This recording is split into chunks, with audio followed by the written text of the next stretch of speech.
हरि ओम श्री गुरुभ्यो नमः। हरि ओम ब्रह्मानंदं परमसुखदं केवलं ज्ञानमूर्तिं द्वन्द्वातीतं गगनसदृशं सत्त्वमस्यादिलक्ष्यम् एकं नित्यं विमलमचलं सर्वधी साक्षिभूतं भावातीतं त्रिगुणरहितं सद्गुरुं तं नमामि।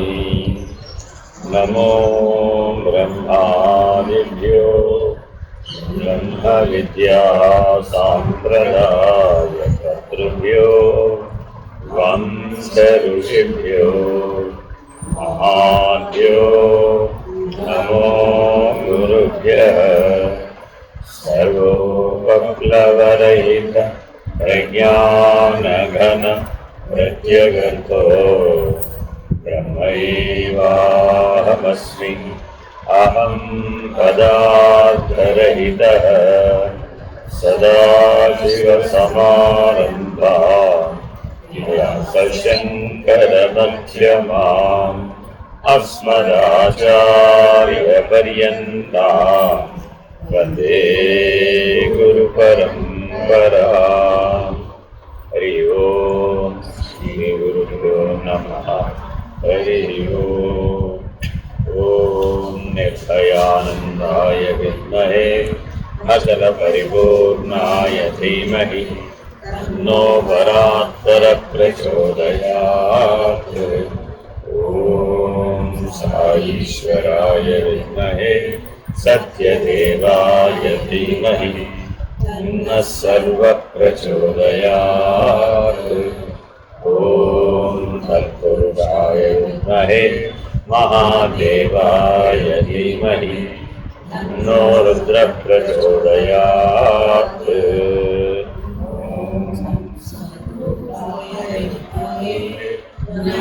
ज्ञानबोधामृताय धीमहि तन्नो श्रीविद्यासागरः प्रचोदयात्।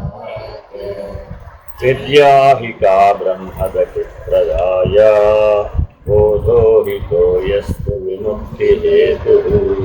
को लाभ आत्मावगमो हि यो वै जितं जगत्केन मनो हि येन।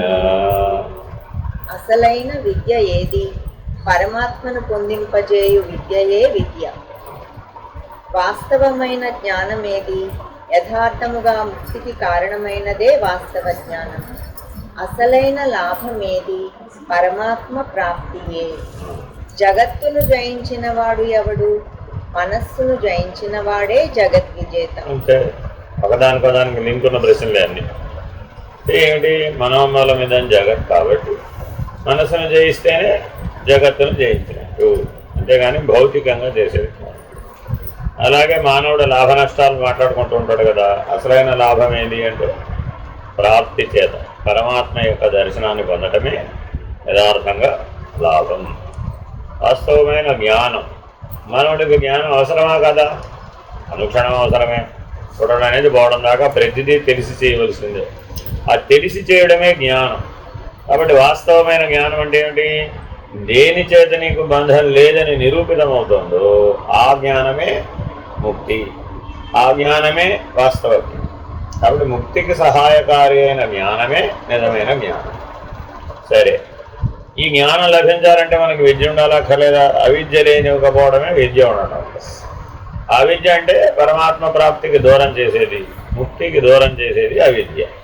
పరమాత్మ ప్రాప్తిని ముక్తిని కలిగించేటటువంటిదే విద్య. ఇప్పుడు వివరణ చూద్దాం. ఆధ్యాత్మ విద్యానాం మహాత్ములు చెప్పున్నదేమనగా, ప్రపంచమంతను జయించినను తన్ను తాను తెలుసుకోలేకపోయిన పరాజితుడే. ప్రపంచ జయము వలన లాభం లేదు. విజ్ఞానము మనస్సును బహిర్ముఖము గావించును. ఆధ్యాత్మిక విద్య మనస్సును అంతర్ముఖము గావించును. అందులకే స్వామి వివేకానందులు భౌతిక విజ్ఞానం ఎచట అంతమగునో అక్కడనే ఆధ్యాత్మిక విద్య మొదలగుననిది. వివేకము లేని జంతువు వలె జీవించుట కన్నా ఆధ్యాత్మిక సాధన చేయుచు మానవుని వలె జీవించుట మంచిది కదా. ప్రహ్లాదుడు హిరణ్యకశిపుడికి చేసినటువంటి హితబోధ ఇదే. ముల్లోకాలను జయించాలంటే ఎంతో విజ్ఞానం ఉండాలా వద్దా? ఎన్ని శాస్త్రములో తెలిసి ఉండాలి, ఎంత విద్య తెలిసి ఉండాలి, ఎంతో సామర్థ్యం కలిగి ఉండాలి. అన్నింటినీ జయించాడు కానీ ఆయన మనసు జయించలేదు.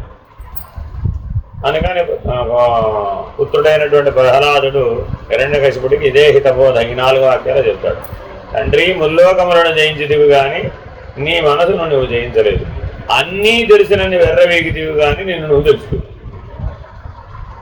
ఇప్పుడు మానవుడి పరిస్థితి అయినా కాదు, ఎవరినైనా అడగండి. ఆఖరికి 3 ఏళ్ల పిల్లల్ని అడిగినా నీకేం తెలియదమ్మమ్మా అంటాడు, నీకేం తెలియదమ్మా అంటాడు.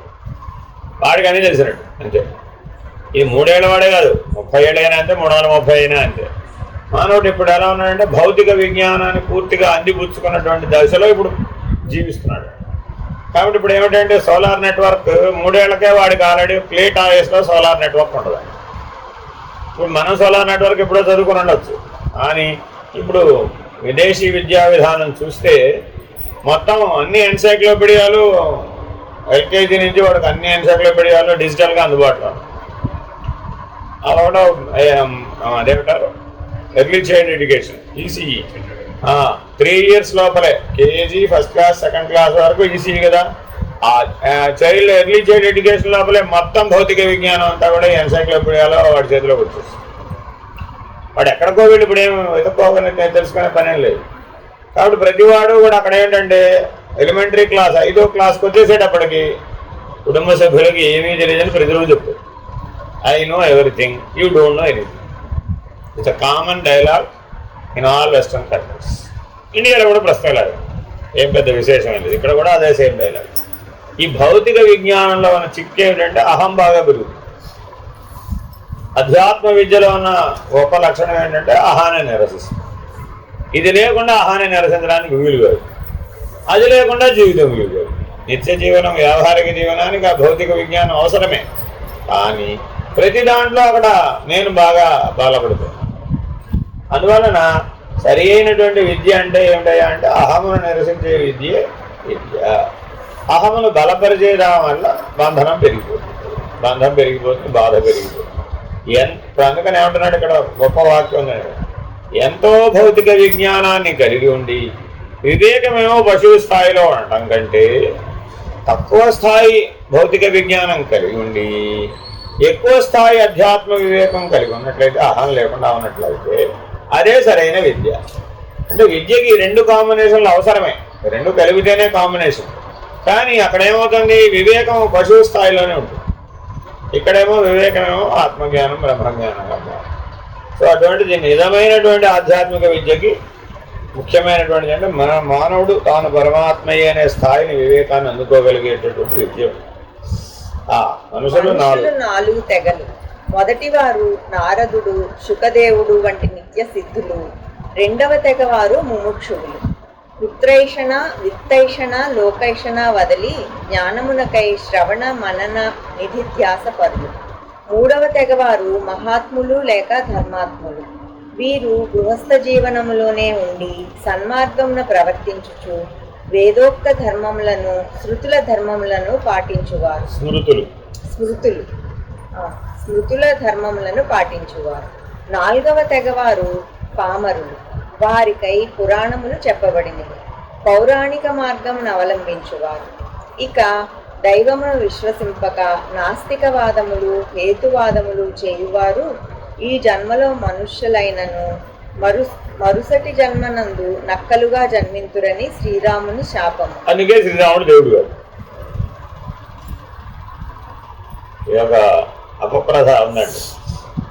అంటే ఒక దశలో శ్రీరాముడు శరీర త్యాగం ముందు అప్పుడే ఈ చార్వాకులు వచ్చేసారన్న. అప్పుడు ఒక చార్వాకుడు వచ్చి శ్రీరాముడితో సమాధానం చేస్తాను. చేస్తే ఎన్నిసార్లు చెప్పినా వాడేమో కన్విన్స్ కాదు, అప్పటికే యోగ శాంతి వచ్చేస్తుంది అనమాట. సో అందువల్ల ఇప్పుడు మనం ఏం చేయలేమని శ్రీరాముడు ఊరుకుంటాడు అన్నమాట. అప్పుడు ఆ పక్కన ఉన్నటువంటి మహర్షుల శాపం, నిజానికి శ్రీరాముడు ఇవ్వలేదు కానీ ఆ ఋషి సంఘం ఉంటుంది కదా పక్కన, శ్రీరామచంద్రుడితో అంత వాగ్వివాదం జరగడం చూసి వాడు సహించలేకపోతారు. అవతారమూర్తి అయినటువంటి శ్రీరామచంద్రుడు తారక బ్రహ్మముతో ఈ వాగ్వివాదం ఏమిటని వాళ్ళు మనసులో అతన్ని బయటికి ఏమన్నారు, మనసులో అంటారు ఉత్తర జన్మ ఎందు వీడు అవివేకి అయినటువంటి ఆ శ్వానం వాళ్ళే కొడతాడు, నీకు ఆ జన్మ లభించుగాక. ఇది ఒక రకంగా తర్వాత కాలంలో ఏమంటారు బ్రహ్మజ్ఞానులతోటి మహర్షులతోటి అవతార పురుషులతోటి సద్గురులతోటి వాదము చెయ్యకూడదు, చేస్తే నక్కగా పుడతారు అనేటటువంటి సూత్రాన్ని వాడుకలోకి తెచ్చింది. ఎక్కడ శాస్త్రంలో లేదు కానీ అది ఒక సందర్భంలో ఒకడికి జరిగింది కాబట్టి ఇక అదే అనగలుగుతారు. అందుకని వాదం చేసే ముందు ఎదుటివాడు ఎవడో చూసుకుని వాదించాలి. తొందరపడి వెళ్ళి వాదించామనుకోండి అతని చుట్టుపక్కల ఉన్న ఋషి సంఘాల యొక్క శాపానికి నువ్వు గురవ్వాల్సి, అతనేం చేయకపోవచ్చు, అతని చుట్టుపక్కల ఉండే ప్రకృతి యొక్క ప్రభావానికి గురి కావాల్సి. అందుకని లోపలే శపించారు కదా, ఎలా తెలిసింది ఆ శాపం ఇతనికి తగిలి? అయ్యో వాళ్ళు త్రికాలజ్ఞులు కదా. ప్రధానమైన అంశం ఏమిటంటే శపించిన వారు త్రికాలజ్ఞులు. అవును, శాపగ్రస్తులైనటువంటి శాపం ఇచ్చిన వాళ్ళకి ఈ శాపగ్రస్తుడు ఆ శాపగ్రస్తుడికి శరీరం వెంటనే నష్టం అయిపోతుంది.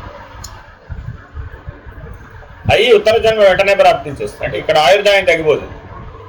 ఇక్కడ యాక్చువల్గా మనిషిగా కొంతకాలం ఆయుర్దాయం ఉండవచ్చు, కానీ ఎప్పుడైతే కనుక జీవన్ముక్తులు బ్రహ్మనిష్ఠులు మహర్షుల యొక్క శాపానికి గురవుతాడో వెంటనే ఈ ఆయుర్దాయం తగ్గిపోతుంది అనమాట. క్షీణించిపోయి ఉపాధి పడిపోయి ఉత్తర ఉపాధి లభించేస్తుంది వాడు.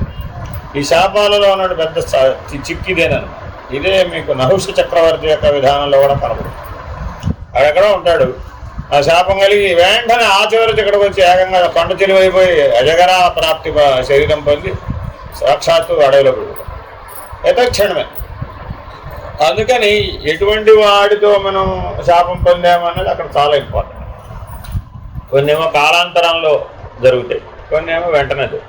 అందుకని మనకి తెలివి ఉంది కదా అని వాదం అందరితో చేయకూడదు అనేటటువంటి నియమం ఏర్పడుతుంది.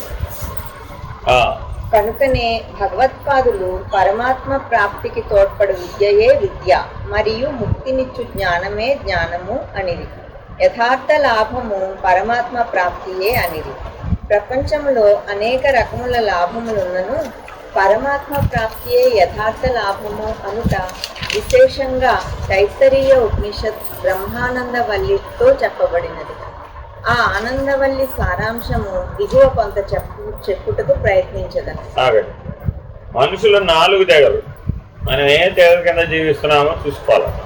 మొట్టమొదటి వాళ్ళు ఎవరు? బ్రహ్మమానస పుత్రులు. వాళ్ళందరూ మహర్షులు. బ్రహ్మమానస పుత్రులు అందరూ కూడా మొదటి తెగవారు. నారదుడు, శుకుడు ఇలాంటి వాళ్ళందరూ, వ్యాస భగవానుడు, సప్తఋషులు వీళ్ళందరూ కూడా బ్రహ్మమానస పుత్రులు. సో వీళ్ళ వీళ్ళ వీళ్ళ వీళ్ళ కోవకు మనం చెందిన వాళ్ళమేనా అని ఎవరికి వాళ్ళు జడ్జ్ చేసుకోవాలంట. వాళ్ళు మానవులే. రెండవ తెగ వారెవరు? ముముక్షువులు. వీళ్ళెవరు? ముముక్షువులు అంటే సాధారణంగా ఈషణత్రయం అంటే ఏం చెప్తాం? ధనేషణ, దారేషణ, పుత్రేష. అదే విషయం ఇక్కడ అంటున్నారు చూడండి. అందులో 2 కలిసిపోయినాయి అంటాం. చూడండి ఇక్కడ పుత్రేషణ, విత్తేషణ ఆ 2 మ్యాచ్ అయ్యాయి. ధనేషణ, దారేషణ, పుత్రేషణ. దారేషణ అన్నా పుత్రేషణ అన్నా ఒకటి కాదా అన్న ప్రశ్న. ఎందుకంటే భార్య కోసం అన్వేషించాడండి, భార్యను పొందాడండి, సహజంగా సంతానం కలగడం. కాబట్టి దాన్ని ప్రత్యేకంగా చెప్పనక్కర్లేదు అనేటటువంటి ఒక వాదన. అందుకని అద్వైత వేదాంతంలో ఏం చేస్తామంటే ద్వైతంలోనేమో ధనేషణ, దారేషణ, పుత్రేషణ, నేను ఈషణత్రయం చెప్తాను. అద్వైతంలోకి వచ్చేటప్పటికి ఈ 2 కలిపేస్తాం. కలిపేసి పుత్రేషణ, ధనేషణ, లోకైషణ. నాకు లోకంతో చాలా పనుందండి బాబు అంటాడు. ఈ ప్రపంచంతో పనుందా లేదా నీకు? ఇంకా చాలా పనుందండి బాబు, దానికి నాకు చాలా సంబంధం ఉంది, అది విడవడానికి అప్పుడే వీలు కాదు అంటాడు. ఇది లోకేషణ. అందుకని ఆ మాట ఇక్కడ అన్నారు. పుత్రేషణ, విత్తేషణ, లోకేషణ. వదలి జ్ఞానం అనేది వెరీ వెరీ ఇంపార్టెంట్. శ్రవణ మనన నిధిధ్యాస పరులైనటువంటి వాళ్ళు ఏం వదిలిపెట్టాలో చెప్తున్నారు. అంటే ఈ 3 కనుక నీ మనసులో పనిచేస్తూ ఉన్నప్పుడు ఈషణత్రయం పనిచేస్తున్నప్పుడు నువ్వు శ్రవణ మనన నిధిధ్యాసాదులు చేసినా కూడా ఫలితాన్ని ఇవ్వవు. చాలామంది ఎంతో కాలం నుంచి మేము అనేక సాధనలు చేస్తున్నామన్నా జ్ఞానంగా ఎందుకు ఫలితం రాలేదు? ఈషణత్రయం లోపల విడవలేదు కాబట్టి. స్ట్రైట్ ఆన్సర్ అన్నమాట. ఇది ఎంత సూటిగా చెప్పిన వారు శంకర భగవత్పాదులు.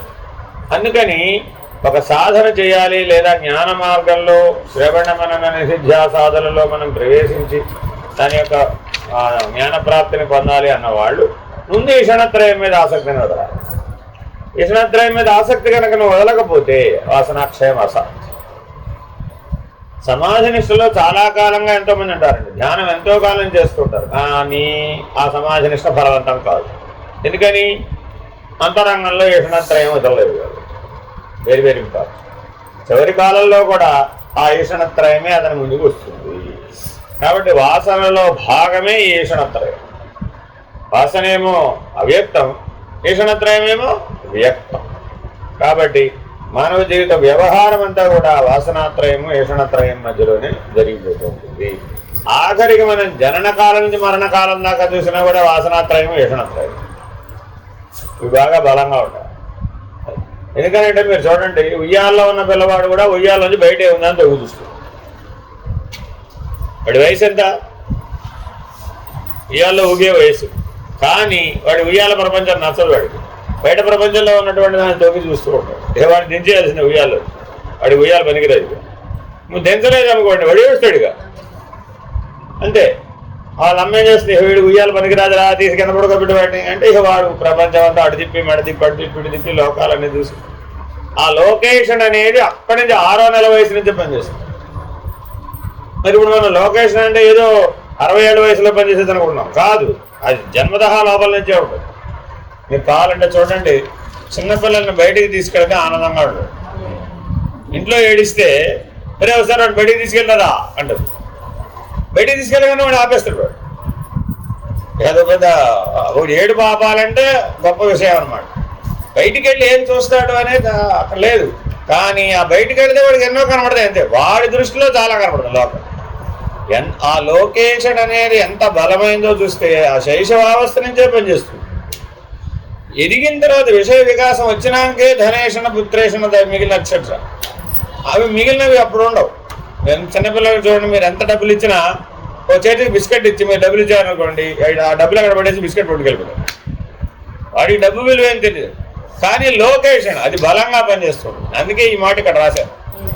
ఈ లొకేషన్ అనేది ఎంత బలమైనదయ్యా అంటే ఇంకా నేను అక్కడికి వెళ్ళలేదు, అదేదో చూడండి అంతే. అది పనిచేస్తూనే ఉంటుంది అంతే. ఎందుకు ఈ మాట అంటున్నానంటే, మంచంలో ఉన్నవాడికి కూడా వాడు లేవలేడని తెలిసినా కూడా ఎప్పటికైనా నేను విమానం ఎక్కుతాను, విదేశాలకు వెళ్ళొస్తాను.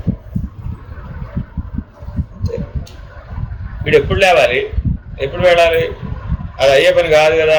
కానీ మాట్లాడే వాళ్ళందరితో ఏం చెప్తుంటాడు, విదేశాల వాళ్ళు నేను ఏదో రోజు ఎదుగు నా వీసా బుక్ చేయి, పాస్పోర్ట్ బుక్ చేయి, నేను లేస్తా వెళతాను ఖచ్చితంగా విదేశాలకు. ఇది చూసేవాళ్ళు ఏమనుకుంటారు, వీళ్ళు లేచేది లేదు, వీళ్ళు నువ్వు ప్రతిరోజు అడుగుతాడు నా వీసా స్లాట్ బుక్ చేసావా, పాస్పోర్ట్ వచ్చిందా. ఇది ఒక వింతమైన ఆకర్షణ. ఈ లొకేషన్ చాలా చాలా లోతుగా ఉంటుంది. ఎందుకంటే దాని ఎడల చాలా చాలా జాగ్రత్తగా ఉండాలి. ఒక రకంగా తీర్థాటన క్షేత్రాలకు వెళ్ళటం ఇత్యాదులు కూడా ఈ లొకేషన్ కిందకే వచ్చేస్తాయి. ఇంకా అక్కడ ఆ తీర్థానికి వెళ్ళలేదు, ఈ క్షేత్రానికి వెళ్ళలేదు, ఆ దర్శనానికి వెళ్ళలేదు, అంతా లొకేషనే. ఎందుకని అంతా బహిర్ముఖమే.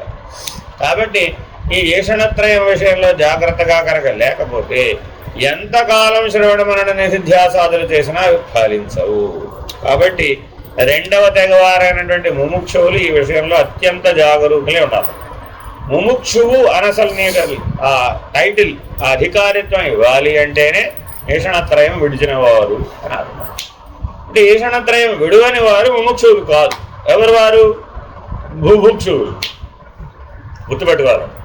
ఈషణత్రయం ఎవరైతే విడవలేదో వాళ్ళెవరు? భూభుక్షువులు. విడిచిన వారు ముముక్షువులు. సమాధినిష్ట పొందిన వారు రురుక్షువులు. గుర్తుపెట్టుకోవాలండి. సమాధినిష్ట సాధన చేస్తూ ఉంటారు, సమాధినిష్ట దాకా రాలేదనుకోండి, వాళ్ళు రురుక్షువులు కాదు. ఆరు రుక్షోన్మునేర్యోగి అని భగవద్గీత వాక్యం. కాబట్టి ఆరు రుక్షువు కానివాడు ముని కాదాలి. అంటే సమాధి నిష్టలో ఉన్నటువంటి షడ్విధ సమాధి నిర్ణయం తెలియని వాడు ముని కాదాలి. ముని కానటువంటి వాడికి మనోజయం లభించదు. ఈ సమాధి నిష్ట ఎందుకోసం అసలు అంటే మనోజయం కోసం, వాసనాక్షయం కోసం. ఈ రెండు సిద్ధిస్తేనే నీకు సాక్షాత్కారం ఉంటుంది. కాబట్టి తప్పక విషణత్రయాన్ని వాసనాత్రయాన్ని ఈ పరిణామంలో తప్పక పోగొట్టవలసిందే, పోగొట్టి మనోజయాన్ని సాధించవలసిందే. అప్పుడే సాక్షాత్కారం. Very very important. కాబట్టి ముముక్షువులుగా జీవిస్తున్నామని ఎవరైనా అంటే మాత్రం ఇవి చాలా జాగ్రత్తగా పరిశీలించవలసినటువంటి అంశాలు.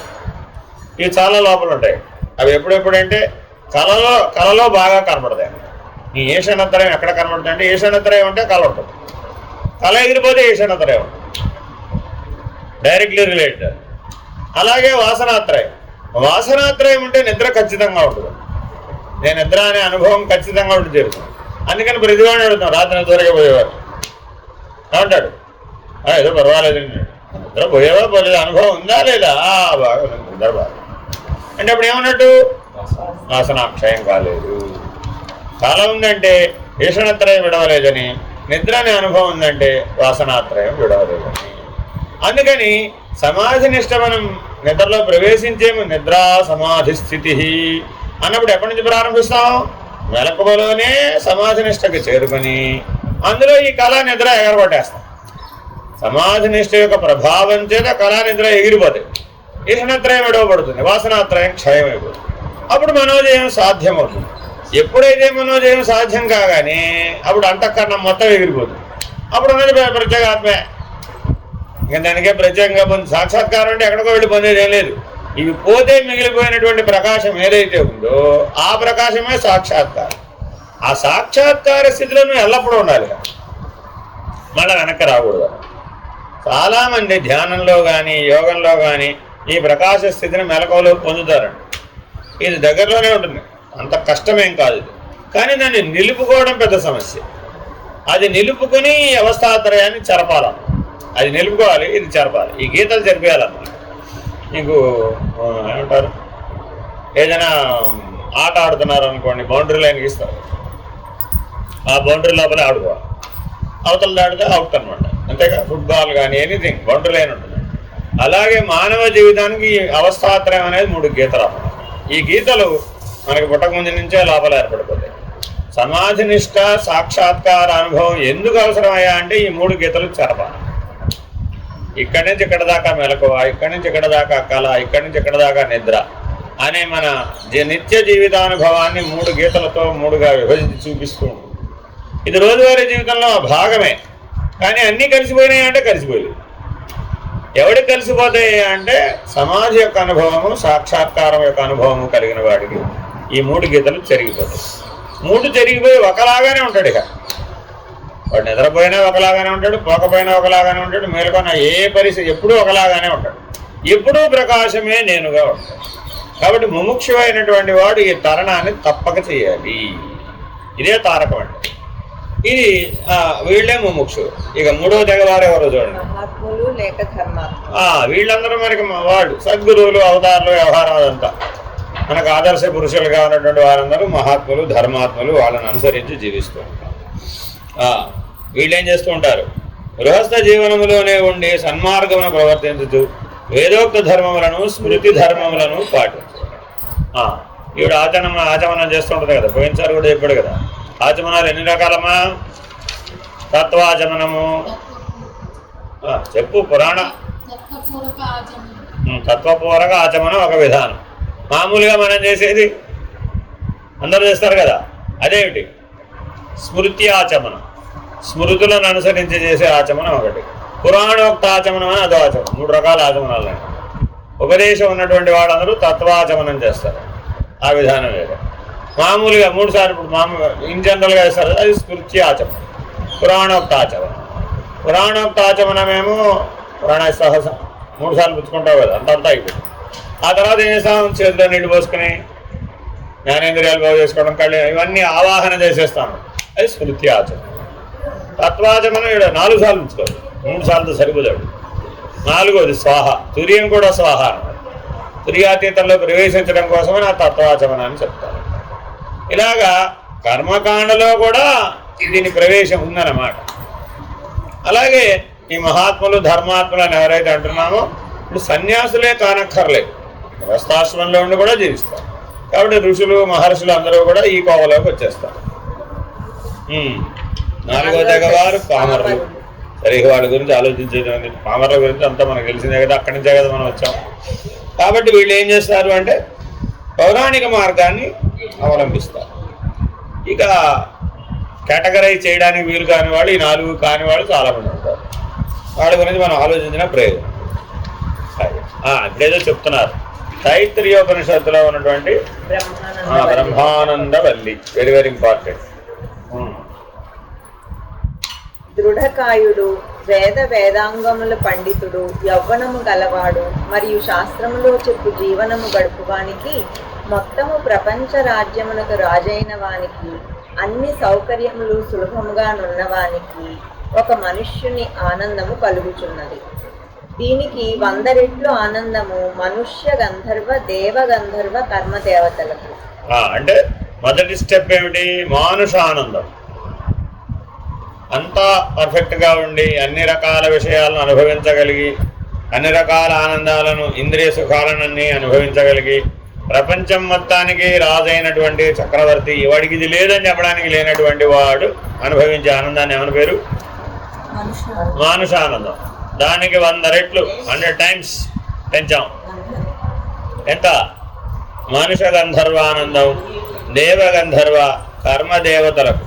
ఈ కర్మదేవతలకు 100 రెట్లు పితృ చిరలోక లోక జాన దేవతలకు.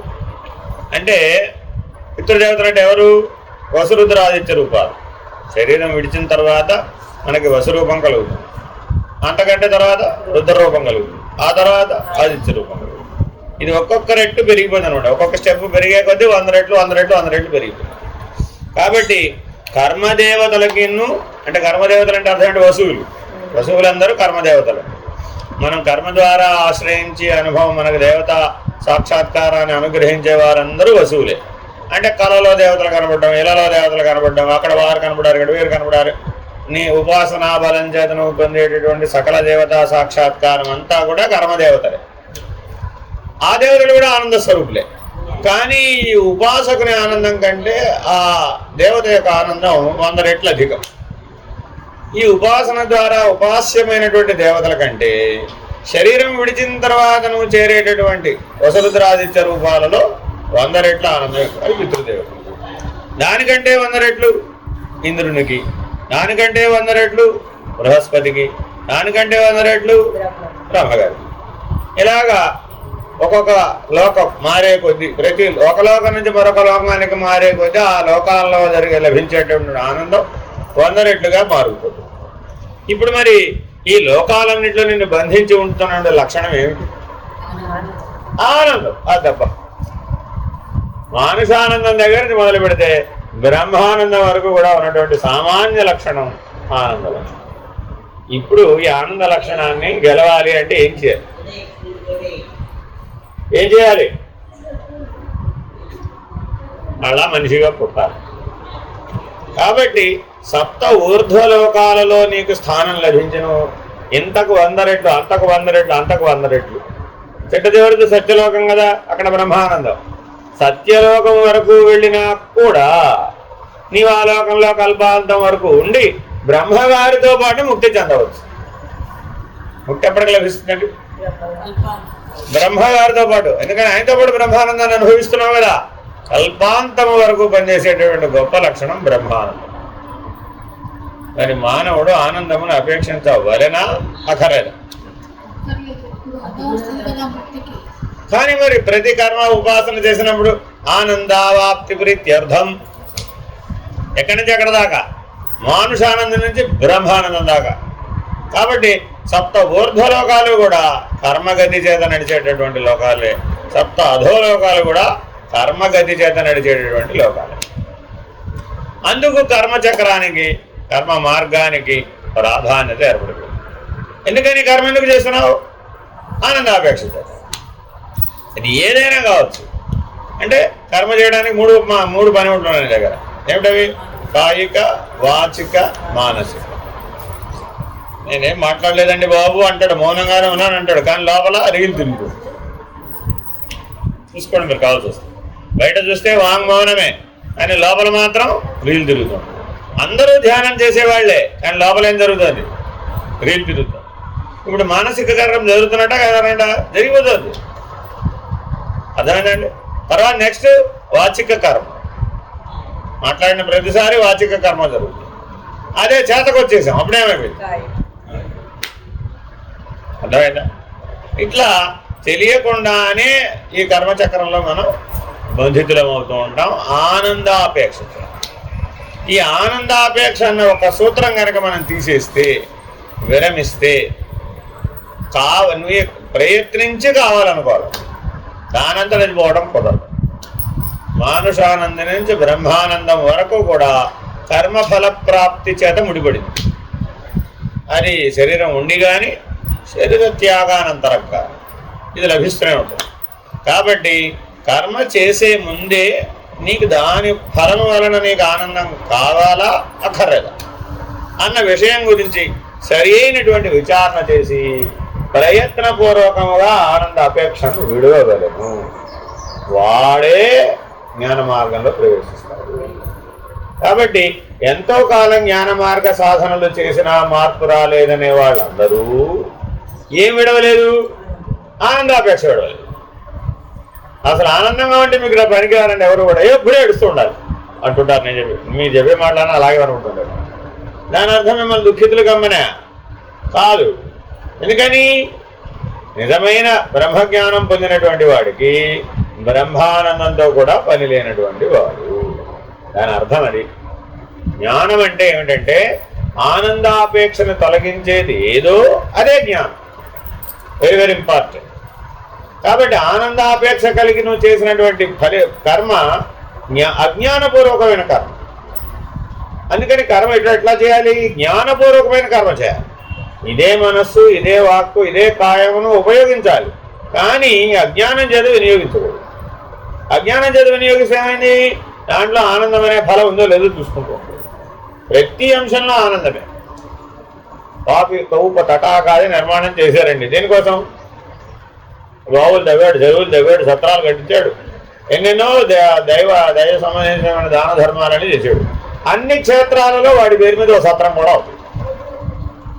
అన్ని క్షేత్రాల్లో వాడి పేరు మీద చెరువులు ఉన్నాయి, బావులు ఉన్నాయి, ఏవో ఆశ్రమాలు ఉన్నాయి. అనేక పనులు ఇలాంటివన్నీ చేస్తుంటారా లేదా?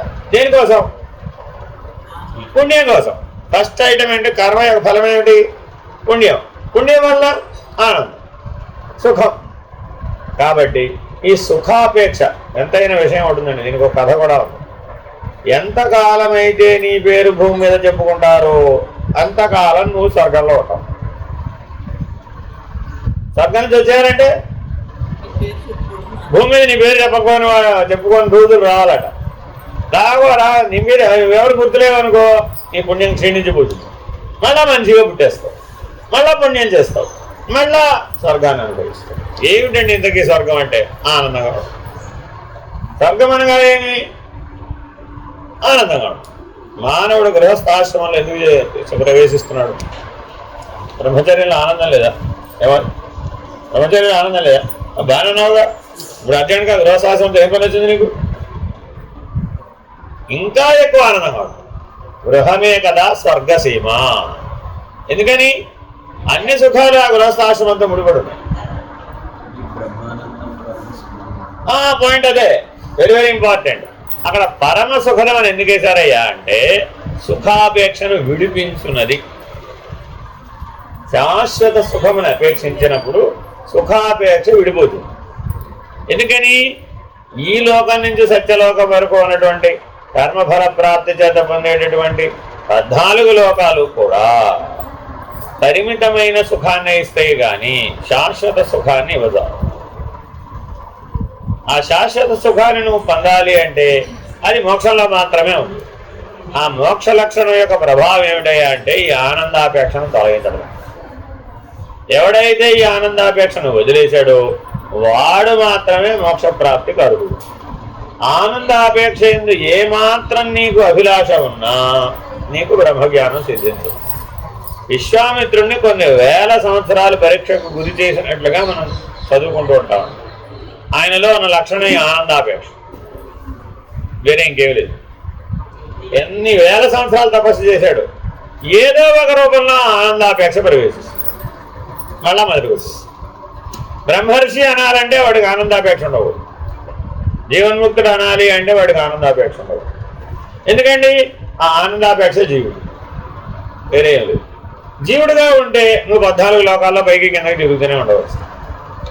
అది కర్మదేవతలు గాను పితృదేవతలు గాను వీడు తిరుగుతూ ఉంటారు పైకి కిందకి, మళ్ళా శరీరాన్ని పొందుతూ ఉంటాడు, మళ్ళీ ఆచరిస్తూ ఉంటాడు, మళ్ళా విడుస్తూ ఉంటాడు.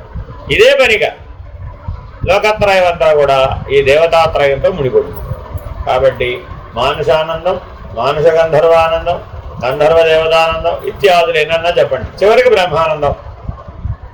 ఇది తైత్రీయ ఉపనిషత్తులో ఉన్నటి ఆనందవల్లి చెప్పేటటువంటి లక్షణం. ఆనందవల్లి అని ఎందుకు పెట్టారే? వల్లి అంటే తీగ. ఓ తీగ అల్లుకుంటున్నాడ, మొదట్లో ఎంత ఉంది? చాలా చిన్నది. దానికి ఒక ఆధారం చూపెట్టగానే ఏం చేస్తుంది? ఎంత దూరం బాగుతుంది, 7 అంతస్తుల మేడ దాకా బాగేస్తుంది పైకి, ఆగదండి. మరి ఈ వల్లి ఎంత బలపడిపోతుందయ్యా అంటే, ఏదైనా కానీ చెట్టుకు కనుక అల్లుకుందనుకోండి, ఆ చెట్టు కాండంలో కలిసిపోతుందండి. దాన్ని వేరు చేయడం చాలా కష్టం, అంతగా కలిసిపోతుంది. అందువలన ఈ ఆనందం అనే లక్షణం ఆ వల్లి అల్లుకునేటటువంటి తీగ లాంటిది. దీనికి మొదటిసారి ఆధారం చూపెట్టే ముందే ఆలోచించాలి. మొదటిసారి ఆధారం చూపెట్టలేదనుకోండి, ఇంకా దాని పని అయిపోతుంది. ఆనందావాప్తికి అంకురించేటటువంటి సమయాన్ని గుర్తెరగడమే సమాధినిష్ట. అందరూ సమాధినిష్ట అంటే ఏమిటంటే ఎన్నో నిర్వచనాలు చెప్తారు. నీలో ఆనందాపేక్ష ఎక్కడ అంకురిస్తోందో ఆ అంకురించే సమయంలోనే దాన్ని గుర్తుపట్టి దాన్ని మొగదుచ్చారు. నేను కూడా చెప్పాను, చింత చెట్టు లేకుండా ఉండాలంటే ఏం చేయాలి?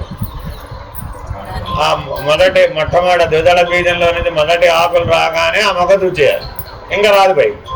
ఇదే సేమ్ థింగ్. కాబట్టి సమాధినిష్టలో నీకు ఏమైనా పని ఉందా లేదా? చాలా పని ఉందా బాబు? ఈశ్వరత్రాయాన్ని ఎగరగొట్టాలి, వాసనాత్రాయాన్ని ఎగరగొట్టాలి, ఆనందాపేక్షని ఎగరగొట్టాలి. మరి సమాజ నిష్టలో నువ్వు ఏమన్నా పని చేస్తున్నట్టా, సాధన చేస్తున్నట్టా కాదా? లోపల చేస్తున్నావు, బయట నుంచి చూస్తే ఏమిడో రండి, పొద్దున్న లేచిన దగ్గర నుంచి ఆ కళ్ళు మూసుకుని కూర్చుంటారు, రాత్రి దాకా ఏం చేస్తారో తెలియదు. ఎప్పుడు చూడండి వీళ్ళ శిక్షలు రండి, ఎప్పుడు చూసినా బెర బిగిసిపోయి అక్కడెక్కడో శూన్యంలోకి చూస్తూ ఉంటారు. అంతే. ఏమైనా చేస్తున్నారా చేయట్లేదా? చిన్న పనే పెద్ద పనే. కళ్ళు తెరిచి నువ్వు 1000 సంవత్సరాలు ట్రై చేసినా ఆ పని. ఇప్పుడు చాలా పెద్ద పనిలో ఉన్నారా వీళ్ళు, తక్కువ పనిలో ఉన్నారా? జన్మ మూలమే ఆనందాపేక్ష, వెరీ వెరీ ఇంపార్టెంట్. అంటే బంధరాహిత్యం, జన్మరాహిత్యం నీ లక్ష్యం అయితే దాని మూల కారణాన్ని అన్వేషించి దాని మూలంలోనే తొంచడం నేర్చుకున్నవాడే సమాధినిష్ఠుడు. అందుకనే దానికి అంత ప్రాధాన్యత. అన్ని మార్గాలలో కూడా తప్పక ఈ సమాధినిష్ట అనే పరిణామం లేకుండా అంతర్ముఖం వేడదు. ఎందుకని అంతర్ముఖం లేకుండా పోవాలి, బహిర్ముఖం అంతర్ముఖం అనే భేదం లేకుండా పోవాలి, జ్ఞానం వల్ల. అప్పుడు ఏమైపోయింది? వాళ్ళు ఏనే రెడ్డిగా అంతే ఫినిస్ట్, గీతలు జరిపేసాడు అన్ని. అప్పుడు తుర్యనిష్ఠుడు, అది సాక్షాత్కార జ్ఞానం. మరి ఈ ఆనందాపేక్ష పోకపోకుండా సాక్షాత్కారం కలుగుతుందే? కలగదు. ఎందుకని? దీని వెనుక కర్మఫలం ఉంది. ఈ కర్మఫలం ఈ ఆనందవల్లిని పెంచి పోషిస్తుంది, ఏదో ఒక రూపంలో పోషిస్తాడు. ఇదే లేదు, అది దాన్ని మీరు పట్టలేరు అసలు. మీరు అనుకున్న రూపంలో కాకుండా ఈ రూపంలో వస్తున్న ఎదురు చూస్తూ ఉంటే అది ఆల్రెడీ వేరే రూపంలో వచ్చి అనుభవించి కూడా వెళ్ళిపోతుంది. కాబట్టి అత్యంత జాగరూకులై ఉండాలి. ఒక ఉపమానం చెప్పనా? గాఢమైన సమాధినిష్టలో అత్యంత జాగరూకుడై వాసనలను గమనిస్తూ ఉంటే 3 రెప్పపాట్లు నిద్ర వస్తుంది. ఎంత వస్తుంది? 3 రెప్పపాట్లు వాసన పోషించబడుతుంది. ఎంత చాలు దానికి. వాసనని పోషించాలి అంటే 3 రెప్పపాట్లంతా ఒక కునుకు అంతే, అట్లా అది చాలట దానికి, అంతే వాసన బతికేస్తుంది. 3 drops of water is enough for survival. ఇప్పుడు ఎంత జాగ్రత్తగా ఉండాలి. ఇప్పుడు సమాజ నిష్ఠలో మేల్కొన్నాడా నిద్రపోతున్నాడు? ఎంత మేల్కొన్నాడు? ఒక్క బొట్టు నీళ్లు కూడా ఆనందవల్లికి పడకుండా చూసుకోవడం బాధ్యత అన్నమాట. ఇప్పుడు సమాజ నిష్ఠలో ఆనందాన్ని అనుభవిస్తున్నాడా లేదా? సుఖాన్ని అనుభవిస్తున్నాడా లేదా? మామూలు వాళ్ళ దృష్టిలో చూస్తే బ్రహ్మానందం అంటే వాళ్ళకేమిటి, తపస్సు చేసుకుంటారు. ఇదేనా కదా? శ్రీశైలం అందరూ ఏం చేస్తున్నారు? తపస్సు చేస్తున్నారు. ఎవరైనా చూడండి మీరు, ఆ కొండగుహలో కూర్చొని ఆనందాన్ని అనుభవిస్తున్నారు. కొండగుహలో కూర్చొని ఆనందాన్ని అనుభవిస్తే మోక్షం వస్తుందా? ఆనందాన్ని అనుభవించినంత కాలం ముక్తి మోక్షం నిర్ణయం. ఎందుకని? నీ ఆనందమే ఆ ముక్తికి అడ్డం, వేరే ఇంకేమి. ఎందుకని? ఈ జీవభావం ఆనందవల్లితో ముడిపడు. ఈ తైత్రీయోపనిషత్తు బాగా తత్వజ్ఞానంతో అధ్యయనం చేయాలి. మామూలుగా చదివితే అంతా కర్మ మార్గం గురించి చెప్పినట్టే కనపడదు, కానీ తత్వరహస్యం ఇందులో చాలా బాగా ఇమిడి ఉంది. అంటే తెలిసిన వాళ్ళకే తెలుస్తుంది. కాబట్టి ఎప్పటికైనా మీరు ముక్తిని మోక్షాన్ని కాంక్షించినట్లయితే ఈ ఆనందం అనేటటువంటి తీగకి, మల్లె తీగకి ఏం పోయకూడదు? పోయకూడదు. Very very important.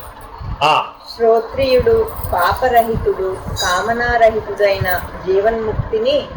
జీవన్ముక్తుని ఆనందములో ఈ బ్రహ్మ యొక్క ఆనందం ఇమిడి ఉంది. ఆహా అంటే జీవన్ముక్తుని యొక్క దీనికి ఉపమానం చెప్తారండి.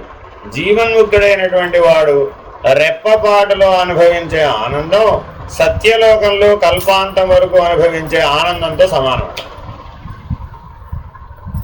బ్రహ్మనిష్ఠుడవై నువ్వు జీవన్ముక్తుడు కనుక అయ్యావండి, వీడెప్పుడు ఏ ఆనందంలో ఉంటాడా? స్వరూప ఆనందంలో ఉంటాడు. అంటే పరబ్రహ్మమే నేనుగా ఉంటాడు. ఎప్పుడైతే పరబ్రహ్మమే నేనుగా ఉన్నటువంటి వాడు కనురెపపాడు అనుభవించేటటువంటి ఆనందాన్ని గనక బ్రహ్మానందంతో పోలిస్తే, ఆ బ్రహ్మానందం కర్మఫలం చేతను కల్పాంతం వరకు అనుభవిస్తే ఎంత ఉంటుందో ఈ ఒక రెప్పపాటు ఆనందం సమానమైంది. కాబట్టి ఇప్పుడు పరబ్రహ్మ నిర్ణయాన్ని పొందడం అవసరమా కాదా? అత్యంత అవసరం. కాబట్టి బ్రహ్మ సాక్షాత్కారం దేని కొరకాలి? పరబ్రహ్మం అనే నిర్ణయాన్ని పొందడానికి కాదు. అందరూ సుఖమునే కోరుదురు, ఆత్యంతిక సుఖము ఆత్మానందమునందే కలదు. అందువలననే ఇచ్చట భగవత్పాదులు పరమాత్మ ప్రాప్తియే యథార్థ లాభమని తెలిపిరి. లాభం ఎందుకు కావాలి అసలు మనిషికి? వ్యాపారంలో లాభం ఉండాలా వద్దా? వ్యాపారం అంటే ఏమిటి? లాభ నష్టాలే వ్యాపారం. పెట్టుబడి అంతేగా. పెట్టుబడి చేసి పెట్టాడండి, ఏంటి రిజల్ట్ దేంట్లో చూశాడు? లాభ నష్టాలనే చూసింది. ఎందుకు లాభం కావాలి నీకు? ఎందుకు లాభం కావాలి? సుఖం కాబట్టి. లాభం వెనక గొప్ప కారణం ఏమిటి? సుఖం కాబట్టి. నష్టం ఎందుకు వద్దు? అసుఖం కాబట్టి. అదేనండి. కాబట్టి అన్ని వ్యాపారములందు ఇమిడి ఉన్నటువంటి లక్షణం ఏంటి? సుఖం, అసుఖం. అంతేనా కదా? మనస్సు వ్యాపారం చేస్తుందా చేయలేదు? ఏమిటి వ్యాపారం అంటే? మనసు ఉండాలా వద్దా? ఏ కదలికైనా మనసుతోనేగా ప్రారంభం. అదేనండి.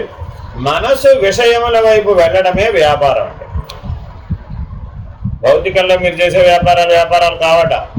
తత్వార్థం ప్రకారం వ్యాపారం అంటే ఏంటంటే మనసు అనే ఇంద్రియము విషయముల వైపు విషయోన్ముఖం అవటమే వ్యాపారం.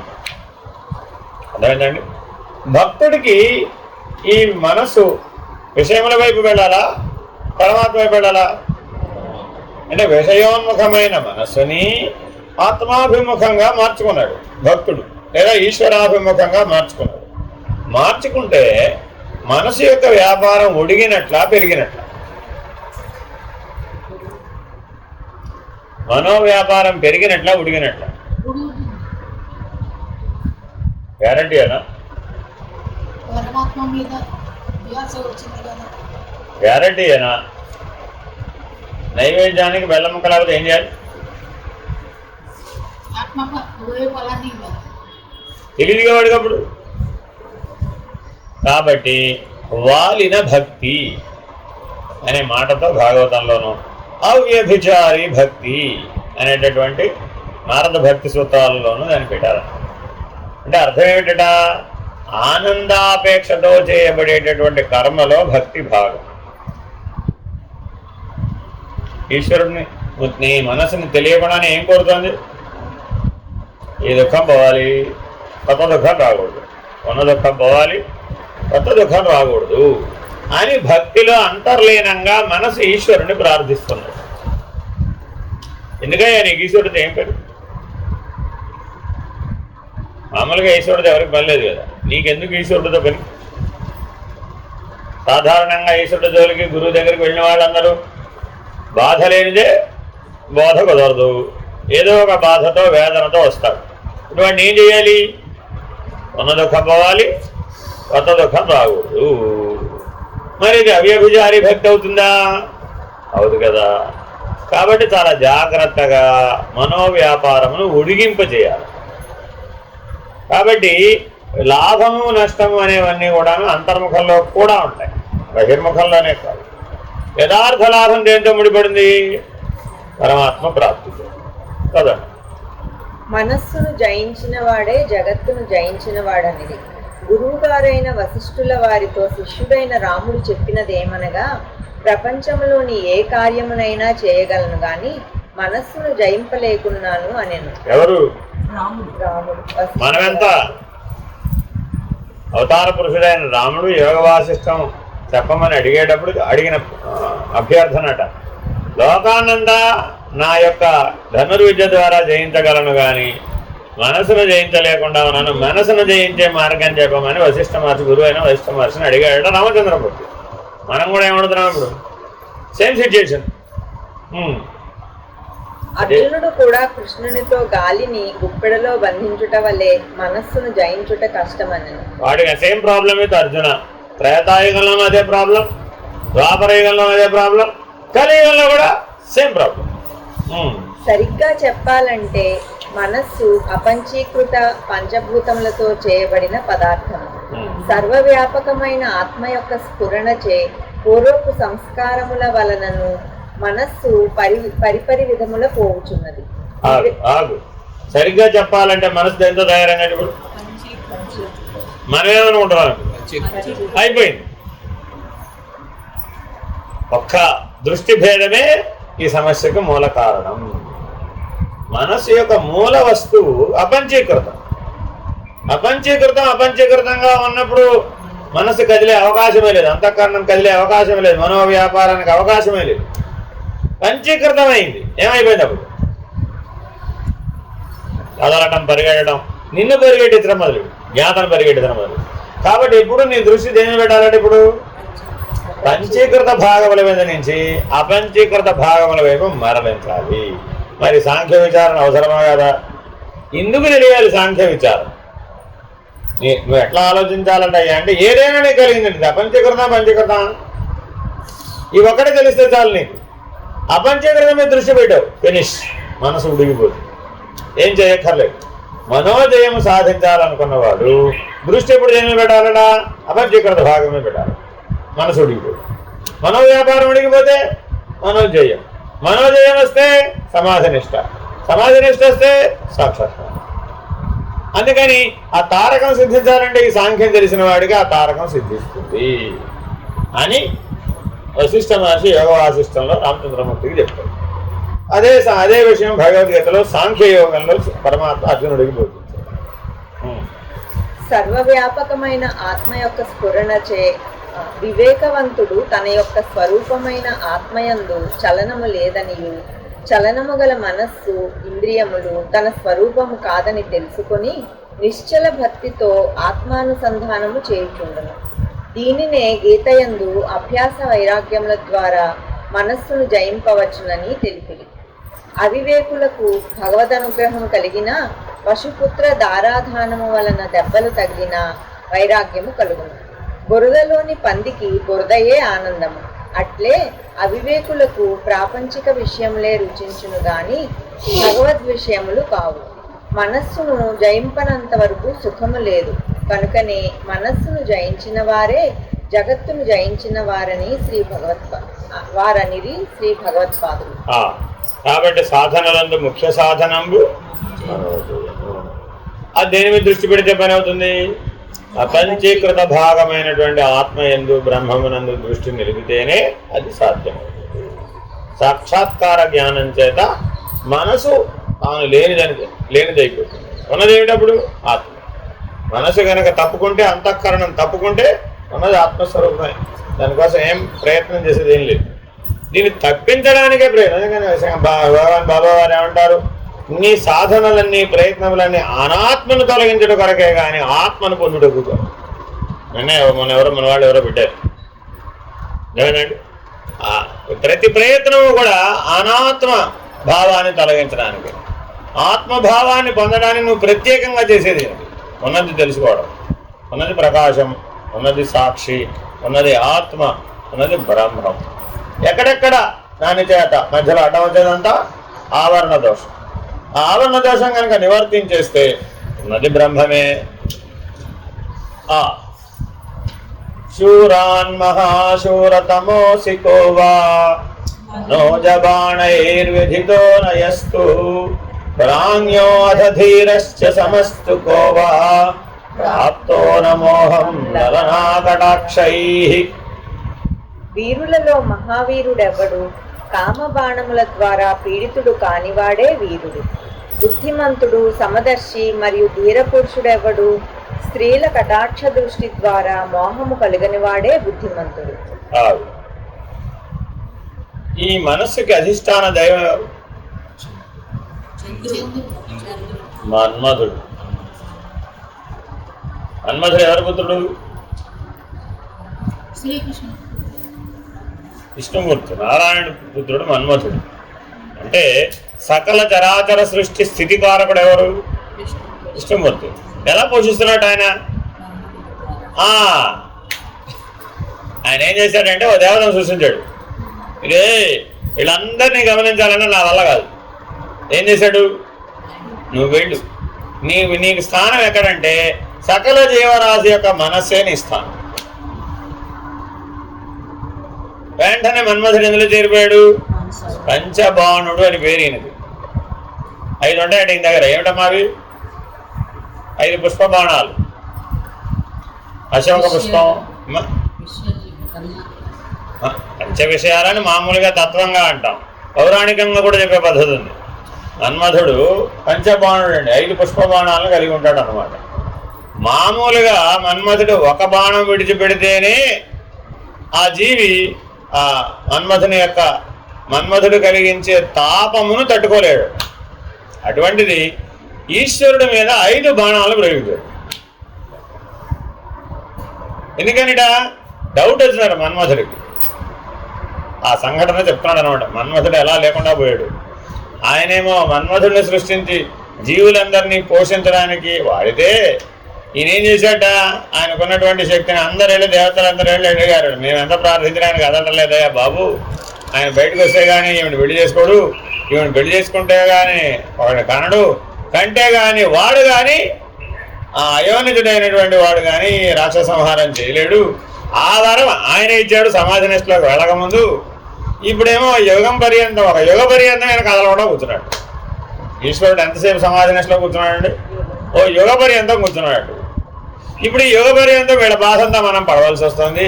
పరిష్కారం ఏమిటయ్యా అంటే ఆయన లేస్తేనే తప్ప పరిష్కారం లేదు అని మన్మధుడు ఏమన్నా అంటే నా వల్ల కాదు, నేను జీవుల జోలికి వెళ్ళమని నారాయణుడు చెప్పాడు కానీ ఈశ్వరుడు జోలికి వెళ్ళొద్దని నాకు అప్పుడు చెప్పాడు, నేనేమాత్రం దానికి సాహసించను అంటాడు. అప్పుడు అందరూ చెప్తారనమాట, నువ్వేంటి సామాన్యుడు అనుకుంటున్నావా? చరాచర సృష్టి నీ చేతిలో ఉందయ్యా, నువ్వు లేకపోతే అసలు సృష్టి లేదు.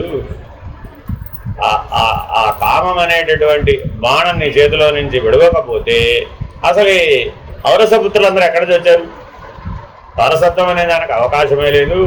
సకల జీవులు వారసత్వం కొరకే జీవించేట్టుగా చేస్తున్నావయ్యా నువ్వు. నీ ప్రభావం ఏంటి? తక్కువ ఏమిటి? నువ్వు పుట్టిన ప్రతివాడు తనలాంటి మరొక వారసుని కనాలని, వాడిని పెంచాలని, వాడిని ప్రపంచానికి లోకానికి అందించాలని తన జీవితం అంతా తాపత్రయపడుతూనే ఉంటాడు. ఆ తాపత్రయం అంతా కూడా నీ చేతిలోనే ఉంది. మన్మథుని నీ ప్రభావం చేత సకల జీవులు తాపత్రయాన్ని అనుభవిస్తున్నాయి. నువ్వు సామాన్యుడివి కాదు, సాక్షాత్ ఈశ్వరుడంత ప్రభావం కలిగినటువంటి వాడవు, నీకేం కాదు, నువ్వు బాణాలు వేసి మేము అడ్డం నిలబడతాం కదా ఈశ్వరుడు ముందన్నారు. ఇదంతా వినేటప్పటికి ఈయన ఏమైపోయాడు? మరి ఇప్పుడు ఏం చేయాలి? ఆయన మీద ఆయన సాధారణంగా 5 బాణాలు ప్రయోగించడండి, ఒకటే వేస్తాడు. అలాంటిది డౌట్ వచ్చి ఎందుకైనా మంచిది వీళ్ళు చెప్పింది అవ్వకపోతే వీళ్ళతో తాగాదా అని 5 బాణాలు ఒకసారి ప్రయోగించేశాడు. యుగం పాటు సమాధి నిష్టలో ఉన్నటువంటి పరమేశ్వరుడు కొద్దిగా కళ్ళు విప్పి చూశాడట అంతే. కానీ ఆ విప్పడం 3వ కన్ను విప్పాడంతే. మామూలుగా అనుగ్రహ దృష్టి విప్పకుండా వీడెవడో నా సమాధి నిష్టకు అంతరాయాన్ని కలిగిస్తున్నాడని కళ్ళు తెరిచి 3వ కన్నుతో చూశాడు. ఈ వీళ్ళందరూ మేధావులందరూ ఏం చెప్పారు? ఆయన కళ్ళు విప్పగానే మేము వచ్చి అక్కడ నిలబడతాం, స్తోత్రపాఠం చేస్తాం, ఆయన అనుగ్రహం నీకేం ప్రమాదం లేదు అని చెప్పారా లేదా? వీళ్ళు మామూలుగా ఏమనుకున్నారు? మామూలుగానే చూస్తాడు అనుకున్నారు. కానీ ఆయన 3వ కన్ను చూశాడు. వీళ్ళెవరు అడ్రస్ కూడా లేరు, ఆ చుట్టుపక్కల ఏమన్నా పారిపోయారు. ఎందుకని? ఆ దృష్టి పడితే భస్వమే సర్వం జ్ఞానే ధనందహి. కాబట్టి సమాధి నిష్టలో నీకు జ్ఞాన నేత్రం లభిస్తుంది. ఈ కథ సారాంశం అది. ఇంతకి సమాధినిష్ఠుడైనటువంటి వాడు తన మనస్సు మీద, తన అంతఃకరణం మీద అలా చూశాడంటే కళ్ళు తెలుసు. ఏమైపోయింది? అక్కడెక్కడో జరగలా ఇది. సమాధినిష్ఠుడైనటువంటి వాడి అంతర్ముఖంలో జరిగే విధానాన్ని పురాణంతో చెప్పాడు అన్నమాట. అర్థమైందండి? ఇప్పుడు జీవుడు ఏమైపోయాడు? మనోజయం కలగగానే మనసు దగ్ధమైపోయింది. సర్వం జ్ఞానేంధనందహి అయిపోయింది. ఈశ్వరుడు అయిపోయాడు. అప్పుడుగా వీడికి జీవభావం లేనే లేదు, జీవన్ముక్తుడు. ఇదంతా ఎంతసేపట్లో జరిగింది? రెప్పపాటులో. ఆ జ్ఞాననేత్రం అలా తెరిచి చూశాడంటే మన్మథుడు దగ్ధమైపోయాడు. ఇంతకీ మన్మథుడు భార్య ఎవరు? ఏమిటి ఏమిటి పని ఏమిటి? నిన్న ఎప్పటికీ ఇంద్రియాల్లో కలిసిపెట్టి చేస్తుంది. ఆయనేమో కదిలేట్టు చేస్తూ ఉంటాడు, ఈవిడేం చేస్తూ ఉంటుంది? ఇంద్రియాల్లో కలిసిపెట్టి చేస్తుంది. కాబట్టి ఇంద్రియ జయం సాధించాలి అంటే ఈ రతి మన్మథులను గెలవగలిగిన వాడే సాధ్యమవుతుంది. వైరాగ్యం ఎంత ఉండాలి? వైరాగ్యం ఎంత ఉండాలి? వైరాగ్యం ఎంత ఉండాలి? దగ్ధం చేసేటంత. జ్ఞానం ఎంత ఉండాలి? దగ్ధం చేసేటంత. వైరాగ్యం ఎంత ఉండాలి? జయించగలిగేటంత. ప్రమాణం చెప్తున్నాడండి. నీకెంత వైరాగ్యం ఉండాలి? మామూలుగా ఎప్పుడు వస్తాయి? ఏదో శ్మశాన వైరాగ్యం, ప్రసూతి వైరాగ్యం ఇత్యాదులన్నీ తాత్కాలిక వైరాగ్యం. ఈ వైరాగ్యాలు చాలవు. రతి మన్మథులను జయించగలిగేటంత వైరాగ్యం ఉండాలి. జ్ఞానం ఎంత ఉండాలి? రతి మన్మథులను దగ్ధం చేయగలిగేటంత. ఇంతకీ మన్మథుడిని దగ్ధం చేశాడా? రతీదేవిని ఏమైనా చేశాడు ఆయన? అందుకని ఎందుకని మన్మథుడు లేకుండా రతీదేవి ఏం చేయలేదు. ఈయన బాణ ప్రయోగం చేత నిన్ను కదిలిస్తేనే ఆవిడేమన్నా ప్రభావితం అవుతుంది. మనస్సు కదిలితేనే తప్ప నీకు ఇంద్రియాలు ఉన్నాయని తెలియదుగా అసలు. అంతే కదా? మనస్సు కదిలింది, ఇంద్రియాలు ఉన్నాయని తెలిసింది. తెలియగానే విషయస్ఫురణ కలిగించండి ఆవిడ రతీదేవి. అంతే, ఆవిడ పని ఇంకేం లేదు. ఇంద్రియాలకి ఇంద్రియార్థములు ఎక్కడున్నాయో చూపెట్టడమే ఆవిడ పని. ఇప్పుడు ఆవిడ స్థూల శరీరమా సూక్ష్మ శరీరమా? మన్మథుడు స్థూల శరీరమా సూక్ష్మ శరీరం? అనంగుడు సూక్ష్మ శరీరం కదా. మరి అంగం లేనివాడు అదేనండి. మరి పనిచేస్తున్నారో పని చేయట్లేదు వీళ్ళు. సకల జీవుల యొక్క సూక్ష్మ శరీరం అనందు పనిచేసే వాళ్ళందరూ ఎవరు? ఈ రతి మన్మథులే. దేవతలైనా కాదా? పని చేయాలా వద్దా? ఇప్పుడు జ్ఞానాగ్నితో సూక్ష్మ శరీరం ఉందా? పోయిందో. వైరాగ్యము జ్ఞానము చేత సూక్ష్మ శరీరం ఏమైపోయింది? జయించబడింది, దగ్ధమైపోయింది. సర్వం జ్ఞానేంధనందహి అనేది ఏమిటయ్యా అంటే ఈ సూక్ష్మ శరీరం దగ్ధమైపోయింది. ఇప్పుడు వీడికి స్థూల శరీరం ఉన్నట్టా లేనట్ట? ఎందుకని? మహాకారణ శరీరంలో ఉంది జ్ఞానం, కారణ శరీరంలో ఉంది అజ్ఞానం, స్థూల శరీరంలో ఉన్నది జడం. పైన వాడిని అనుసంధానం చేస్తున్నది ఏది? సూక్ష్మ శరీరం. అంతేనా కదా? ఎప్పుడైతే మహాకారణ స్థితిలో ఉన్న జ్ఞానంతో చూశాడో ఈ శరీరత్రయం అంతా దగ్ధమైపోయింది. అది సర్వం జ్ఞానేంధనందహి అంటే. మూడు శరీరాలు ఎవరైతే తన యొక్క మూడు శరీరాలను తానే దగ్ధం చేసుకునేవాడెవడు వాడే జ్ఞాని. ఇప్పుడు చితిలో తగలబడాలా, చింతనలో తగలబడాలా, జ్ఞానంలో తగలబడాలా? మూడు అవకాశాలు నేను బ్రతికున్నప్పుడు చింతనలో తగలబడిపోవచ్చు, లేదా చింతలో తగలబడిపోవచ్చు. రెండు అవకాశాలు. చింతన భక్తి, చింత విషయ. అర్థమైందండి? ఇది బ్రతికున్నప్పుడు. తర్వాత వెళ్ళిపోయిన తర్వాత చితిలో, అప్పుడు శివాన్న శవాన్నే, శవాన్ని పోగొట్టాల్సిందే. ఆ శివమైన సూక్ష్మ శరీరాన్ని చేయాలి. కాబట్టి దాన్ని ఏమైనా ముట్టుకోవాలంటే ఎప్పుడు చేయాలి? ఉపాధి ఉండగానే చేయాలి. ఉపాధి ఉండగానే శరీరత్రయాన్ని భస్మీపటలం చేసేటటువంటి జ్ఞానాన్ని సముపార్జించడమే ముక్తికి త్రోవ. అంటే నాకు సాక్షాత్కారం కలిగిందన్నవాడు మొదటి పని ఏం చేయాలంటే, ఇప్పుడు చాలామంది నాకు ఈశ్వర సాక్షాత్కారం కలిగింది, ఆత్మ సాక్షాత్కారం కలిగింది, నేను ఇప్పుడు ప్రకాశంగానే ఉంటున్నానండి అన్న వాళ్ళందరూ ఓ పని చేయాలట. ఏమిటా పని? నీ శరీరత్రయాన్ని నీవే భస్మం చేయాలి. అసలు సిద్ధాంతంలో దీని ఒక సూత్రంలో చెప్తాడు. అంటే అర్థం ఏమిటయ్యా? జ్ఞానం అంటే ఏమిటయ్యా? ప్రత్యేకించి భస్మాసురాస్తాన్ని సంపాదించడమే అని అంటారు. జ్ఞానం అంటే ఏమిటి? ఈశ్వరుని బాగా తపస్సు చేసి జ్ఞానాన్ని సంపాదించాం కదా. ఏమిటా జ్ఞానం? భస్మాసుర హస్తం. ఆ కథ ఏం చెప్పింది? ఇప్పుడు ఎవరి నెత్తి మీదైనా వాడు చేయబడితే వాడు భస్మం అయిపోతాడు. మరి ఇప్పుడు అదే వరాన్ని ఏం చేశారు? వాడి చెయ్యి వాడి నెత్తి మీదే పెట్టుకునేటట్లుగా చేశాడు పరమాత్మ. అంతేనా కాదా? ఇప్పుడు జ్ఞానాన్ని ఎవరి మీద ప్రయోగించాలి? నీ శరీరత్రయం మీద ప్రయోగించాలి. నీ జ్ఞాన చక్షువుతో నీ శరీరత్రయాన్ని దగ్ధం చేయాలి. సర్వం జ్ఞానేంధనందహి. ఇప్పుడేం మిగిలిపోయింది?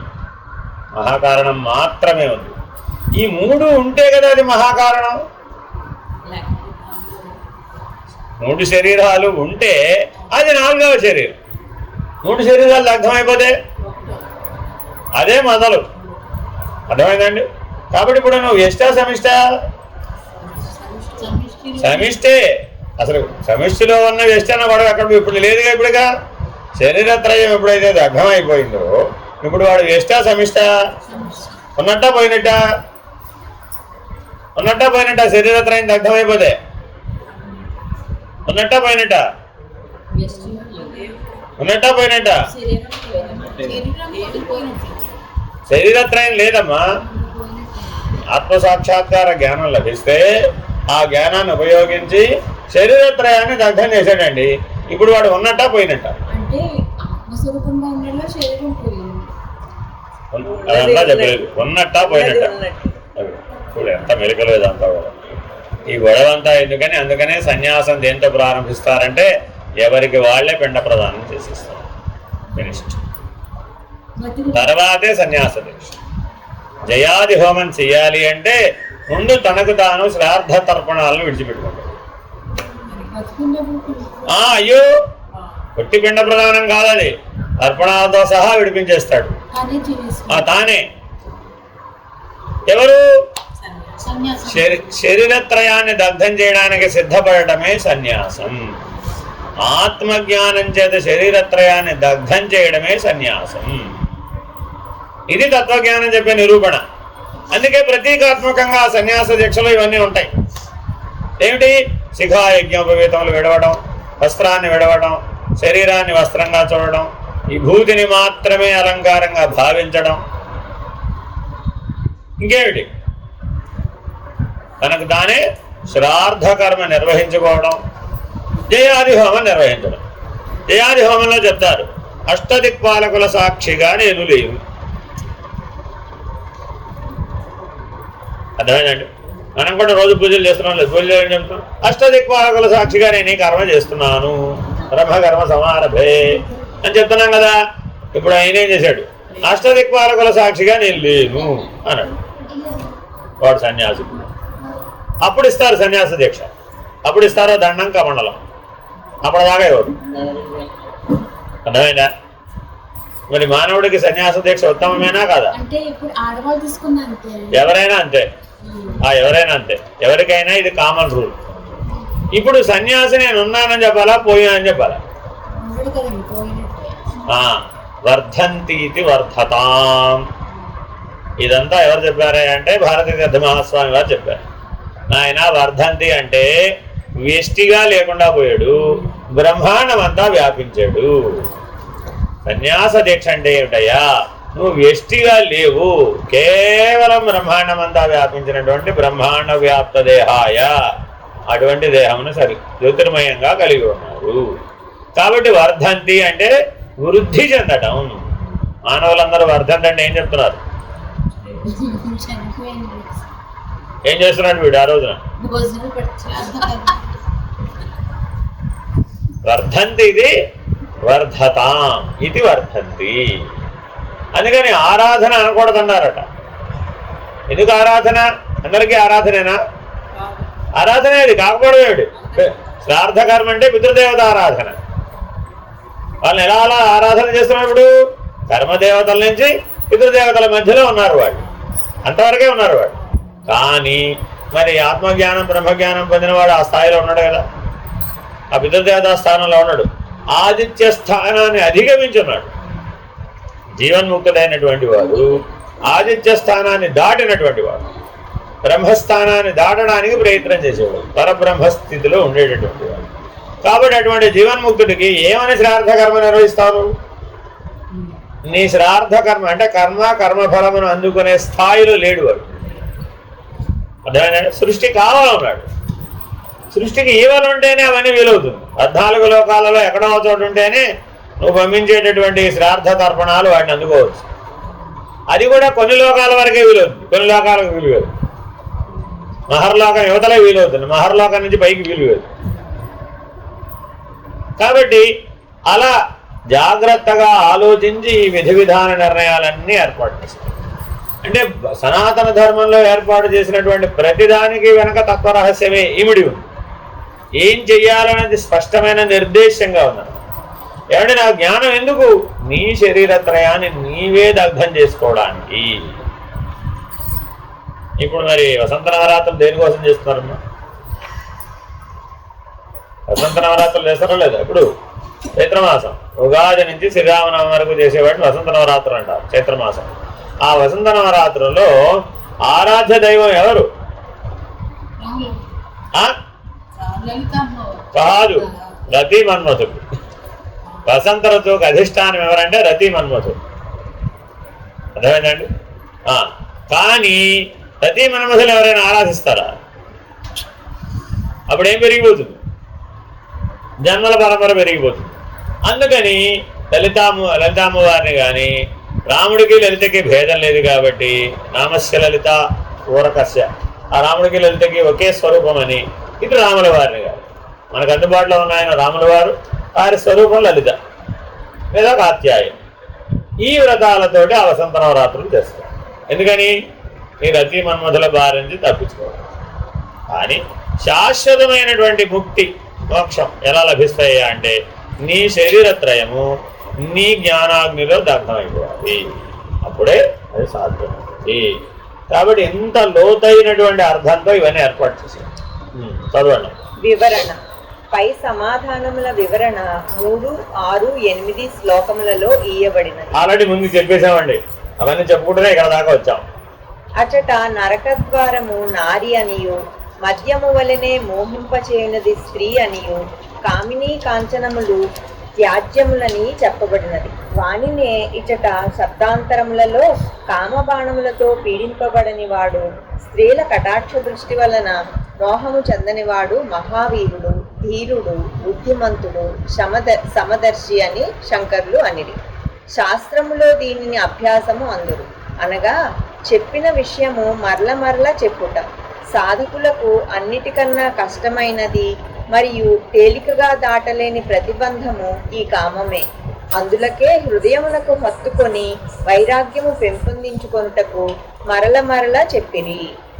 సాధారణంగా చెప్పిన మాటే మళ్ళా ఇంటో చెప్పారు అనుకోండి, ఏమంటారు? చాదస్తం పెరిగిపోయింది నేను బాబా, చెప్పిందే చెప్తున్నాడు. ఒకసారి చెప్పాడు కదా, నాకు అర్థమైంది కదా అంటారా లేదా? పెద్దవాళ్ళందరికీ ఈ బిరుదు తప్పదండి. 60+ రాగానే ఇవ్వబడే బిరుదు ఏమిటాయా అంటే చాదస్తం పెరిగిపోయిందండి. అర్థమైందండి? ఎందుకని పోస్ట్ రిటైర్మెంట్ సిండ్రోమ్ అంటారు మానసిక శాస్త్రవేత్త. అర్థమైందండి? అంతకుముందు ఉండదట, ఇది తర్వాతే వస్తుంది. ఎందుకని వాడు అనుకుంటాడు మరిచిపోతానేమోననేటటువంటి బలహీనత లోపల పనిచేస్తూ ఉంటుందండి. తాను మరిచిపోకుండా ఉండటం కోసం తాను గుర్తు చేసుకునే ప్రక్రియలో భాగంగా పక్కవాడికి చెప్తుంటాడు. నేను రేపు అక్కడికి వెళ్ళాలి అని ఇప్పుడు చెప్తాడు. మళ్ళీ ఒక గంట ఆగి ఇందాక నేను చెప్పా కదా నేను రేపు అక్కడికి వెళ్ళాలని గుర్తు చేయి కాస్త. రెండోసారి కూడా ఇప్పుడు బాగానే ఉంటుంది. మళ్ళా పడుకున్నాడు, నేను నీకు ఇందాక చెప్పాను గుర్తు చేయి, నా టికెట్ ఎక్కడో పెట్టాను సర్దుకున్నాను లేదో ఒకసారి చూడు, రేపు వెళ్ళాలి నేను అంట. ఇప్పుడు కానిపిస్తుంది అయిపోయిందిరా బాబు, వీడికి మైండ్ యాబ్సెంట్ అయిపోయిందిరా నాయన, ఇంకా పోయింది వీడికి అంతే. ఎందుకని చాదస్తం పెరిగిపోయింది. కానీ చెప్పిన దానికి పునరుక్తి దోషం లేదు వేదాంతార్థంలో. అర్థమైందండి? ఈ 5 రోజుల్లో చెప్పిందే మరల రకరకాల పద్ధతుల్లో చెప్పదు. దానికి పునరుక్తి దోషం లేదు. ఎందుకని అట అభ్యాసం అనే ప్రక్రియ. మానవుడికి ఏముండాలి? అభ్యాస వైరాగ్యాలు ఉండాలి. అభ్యాసం అంటే ఏమిటండి అని అడగండి ఎవరినైనా సరే. శ్రవణ మనన నిధిధ్యాసాదులలో కొత్త దాన్ని శ్రవణం చేయటం కానీ కొత్త దాన్ని మననం చేయటం కానీ ఉండదు. అదేనండి? చెప్పిందే మరలా వింటాడు, విన్నదే మరలా మననం చేస్తాడు, మననం చేసిన దాన్ని మరలా నిలుపుకుంటాడు. కొత్తదాన్ని అక్కడ యాడ్ చేయడం ఏం లేదు. అక్కడ దేర్ ఇస్ నథింగ్ న్యూ. అందుకని ఆత్మజ్ఞానం బ్రహ్మజ్ఞానంలో ఏమంటే వాళ్ళు కొత్తగా ఏం చెప్పారంట, కొత్తగా చెప్పడానికి ఏముంది అక్కడ, ఉన్నదాన్నే చెప్పాలి. అర్థమైందండి? కాబట్టి పునరుక్తి దోషం లేకుండా చేయబడేటటువంటిదే అభ్యాసం. సరే కానీ పుట్టినప్పుడు నీకు పేరు పెట్టారా లేదా? పెట్టారా? ఎన్నిసార్లు చెప్తావు నీ పేరు? వాట్ ఈజ్ యువర్ నేమ్ అని అడిగిన దగ్గర నుంచి మొదలు పెట్టాం. చిన్నప్పుడు ఎప్పుడో 3 ఏళ్ల వయసు అప్పుడు మొదటి ప్రశ్న ఏమిట్రా ఎవరికైనా? వాట్ ఈజ్ యువర్ నేమ్ అంటే చిన్నపిల్లల్ని మాట్లాడించాలంటే ఏం అడగాలి, నీ పేరు ఏంట్రా అని అడుగుతాం. అప్పటి నుంచి మొదలు పెట్టాడు. వాడి జీవితం మొదలు వాడి పేరు ఎన్నిసార్లు స్మరిస్తాడు?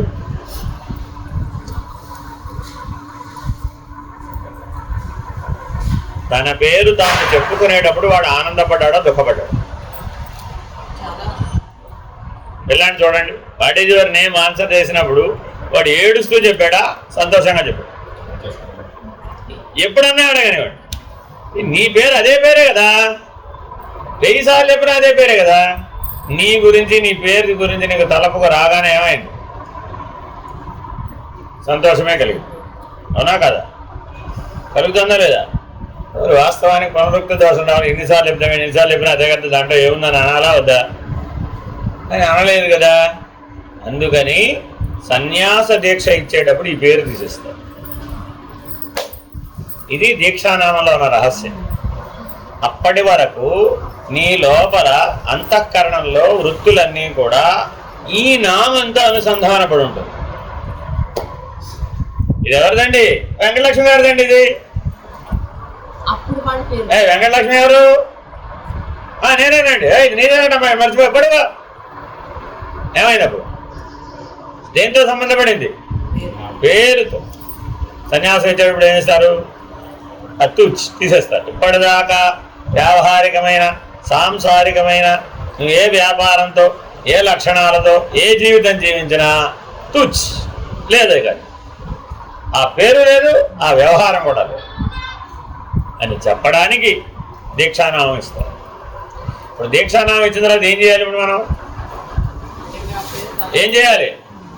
పూర్వనామధేయాన్ని స్మరణకు తేయకూడదు. పూర్వనామధేయాన్ని స్మరణకు తెస్తే ఏమైంది? ఆ నామంతో పాటు ఆ వ్యవహారం కూడా వచ్చేస్తుంది. ఎక్కడ? లోపల. అర్థమైందా? అందుకని సరే నీ పేరు ఏదో విమలానంద లేదా అమలానంద అని పేరు పెట్టారు అనుకోండి. అంతకుముందు ఏమిటి? ఏదో సువర్చల అమలానందని అమలానంద సువర్చల గారు అన్నారు అనుకోండి. ఏమైపోయినప్పుడు మళ్ళా సువర్చల గారి సంసారం కూడా వచ్చాయి, అమలానందకు తగులుతుంది. ఇక్కడ చాలా మంది చాలా సభలలో చాలా పాంప్లెట్లో ఇలాగే రాస్తారు, ఇలాగే రాస్తున్నారు, ఇలాగే మైక్లో పిలుస్తున్నారండి.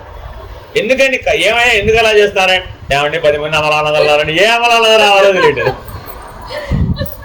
వాడి ప్రాబ్లం ఏంటి? ఇప్పుడు వేదిక మీదకి పిలవాలంటే అమలానంద చాలా మందికి పేర్లు, ఏ అమలానంద రావాలో తెలియదు.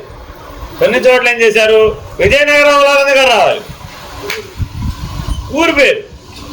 అప్పుడు ఏమైపోయింది అంటే నీ పేరుతో పాటు ముడిపడినటువంటి కర్మ వ్యవహారం అంతా కూడా నీతో వచ్చి చేరుతుంది. అప్పుడు అది అభ్యాసానికి వ్యతిరేకం కదా. తత్వత వేదాంత అభ్యాసంలో నీ నామరూప వ్యవహారాన్ని భంగపరచడమే దీక్ష అంటే. ఉపదేశం దీక్ష అంటే ఏంటంటే అంతకు పూర్వం చేసినటువంటి కర్మ వ్యవహారం అంతా, అంతకు ముందు చేసినటువంటి నామరూప క్రియా వ్యవహారం అంతా అక్కడితో స్వస్తి. ఉపదేశం ఏమైనా అంతా స్వస్తి, వదిలేసేయాలంతే. వదిలేసారా అంతా వదిలేదే.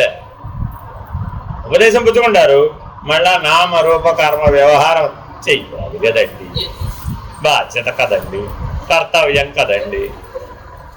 ఇప్పుడు మరి అభ్యాసమా వైరాగ్యమా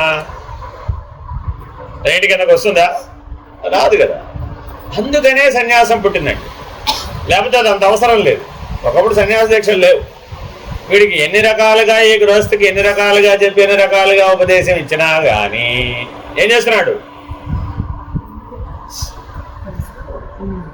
అచల పరిపూర్ణ ఏమంటారు రాజయోగి శ్రీ మేకా నరసింహారావు ఏమైపోయినప్పుడు అలా అనొచ్చా? అనకూడదు. అదేంటంటే ఎప్పుడు అనకూడదండి. మీరే అసలు ఎవరైనా సరే ఉపదేశం పొందగానే నీ పూర్వకర్మ వ్యవహారం, పూర్వ నామ వ్యవహారం, పూర్వ అభ్యాసం, నువ్వు ఎక్కడ పుట్టావు, ఏం చేసావు, సర్వం గోవింద. భగవంతుడు సాక్షిగా త్యజిస్తున్నానని చెప్పడం అలా అయినాకే ఉపదేశం. త్యాగం లేకుండా ఉపదేశం లేదు. ఇంకా ఇల్లు ఎక్కడా, కళ్ళు ఎక్కడ? ఇల్లు లేదు, కళ్ళు లేదు. వాడు ఇంతకీ ఉప్పు గల్లు అంటే తెలుసా? నీకు తెలీదా? ఉప్పు గల్లు, ఉప్పురాళ్ళు, కల్లుప్పు అదేనమ్మా. అదేనండి. ఇల్లు దేంతో సమానమే అంటే ఉప్పు గల్లుతో సమానం. ఏవాడికి ఏమని కావాలంటే ఉప్పు గల్లు పట్టుకెళ్ళచ్చు. ఎవరన్నా అడిగి నాన్నంలో ఉప్పు గల్లు పట్టుకెళ్తారా? ఒకరింటికి వెళ్ళావమ్మా, కొద్దిగా ఉప్పు ఇవ్వండి అని అడుగుతావా? అడగవా? ఎందుకని? ఉప్పు చేతితో తీసుకుంటే ఏమవుతుంది? ఎందుకు తీసుకోరు?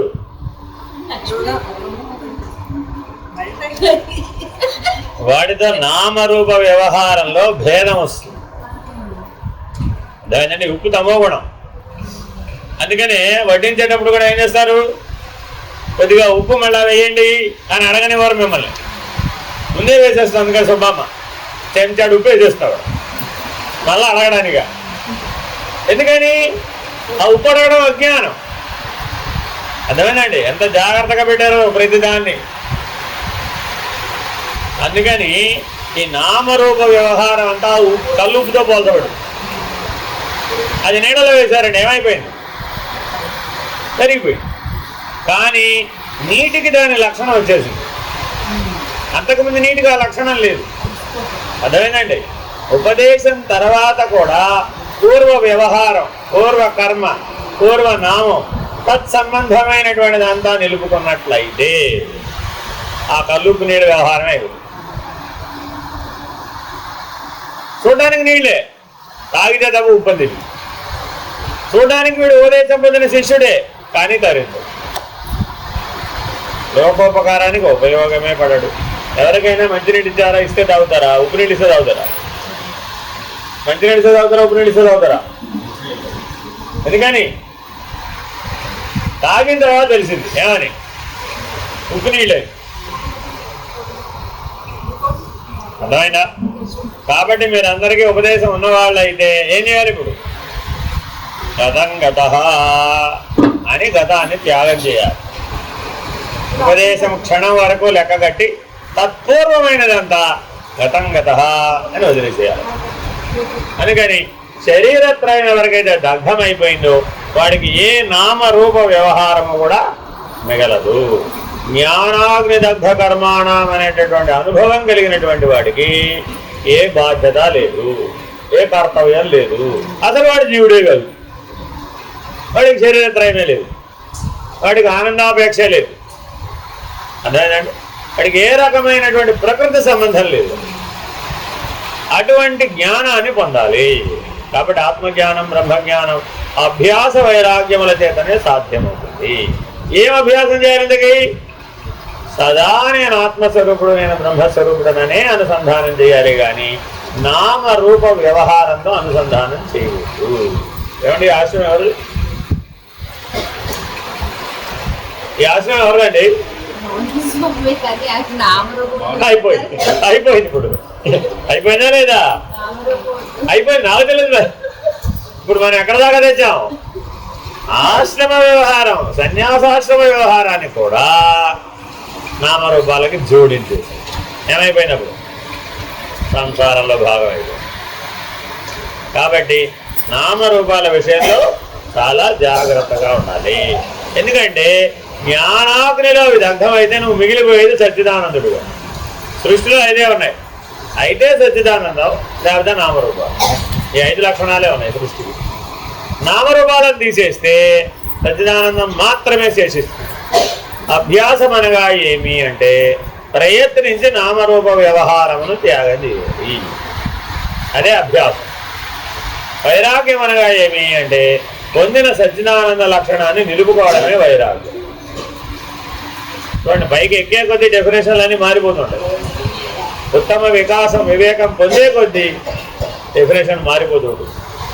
అదేనండి అభ్యాసం అనగా ఏమి? సచ్చిదానంద స్థితుడై నామరూప వ్యవహారమును త్యజించడమే అభ్యాసం. వైరాగ్యం అనగా ఏమి? పొందిన సచ్చిదానంద స్థితిని నిలుపుకోవడమే వైరాగ్యం. Very very important. అంతేనా కాదా? అయిపోయింది. అది క్వశ్చన్స్ ఈ శ్లోకం చదవాలి.